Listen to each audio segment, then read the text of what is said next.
when there's significant change, and I feel like that flag represents what it's supposed to represent, and this country is representing people the way that it's supposed to, I'll stand. Well, that was San Francisco 49ers quarterback Colin Kaepernick explaining why he says he will not stand for the national anthem. The internet, as you know by now, has exploded over the decision to sit, including fans setting fire to Kaepernick's jersey. But interestingly, Kaepernick won't stand for an anthem that, as it turns out, celebrates the death of slaves. And I'm willing to bet you had no idea about this, because the only part of the story that we sing is the first verse. And yet, if you keep singing, the Star-Spangled Banner says much more than you might think. Let's start here, because the Star-Spangled Banner came to be during the War of 1812. It was written by Francis Scott Key. The War of 1812 was a war in which the United States attempted to take Canada from the British Empire. But the U.S. underestimated the British, who were able to overrun Washington, D.C. The banner itself, it was written in 1814 about the Battle of Fort McHenry in Baltimore.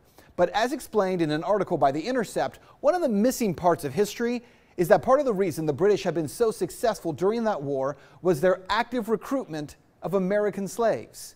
Whole families found their way to the ships of the British, who accepted everyone and pledged that no one would be given back to their owners. Adult men were trained to create a regiment called Colonial Marines, who participated in many of the most important battles, including the August 1814 raid on Washington. Then on the night of September 13, 1814, the British bombarded Fort McHenry. Key, seeing the fort's flag the next morning, was inspired to write the lyrics for the Star-Spangled Banner. So without question, American slaves played a role in fighting against Americans in that battle. About 6,000 former slaves total fought with the British to secure their own freedom. And Key, he speaks of them when he writes this: "No refuge could save the hireling and slave from the terror of flight or the gloom of the grave, and the Star-Spangled Banner in triumph doth wave o'er the land of the free and the home of the brave." Which candidly turns the anthem as we know it on its head. See, for those slaves, this was not a land of the free. Reality check: during the War of 1812, there actually was one group fighting for their freedom, and the Star-Spangled Banner celebrates America's triumph over them.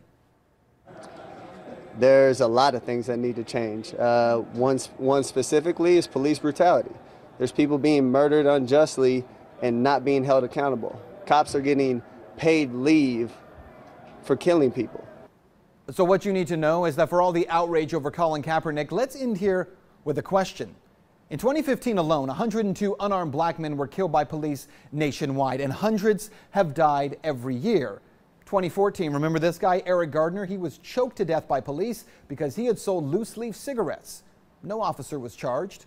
12-year-old Tamir Rice in 2014, he was shot to death within 2 seconds of officers arriving on the scene while holding a toy gun on a playground in Cleveland. And no officer was charged there either. Even this year, 2016, Philando Castillo, he was shot to death in Minneapolis. He had a concealed carry license. He never touched his gun. Yes, he had a gun on him, but he told the officer about it.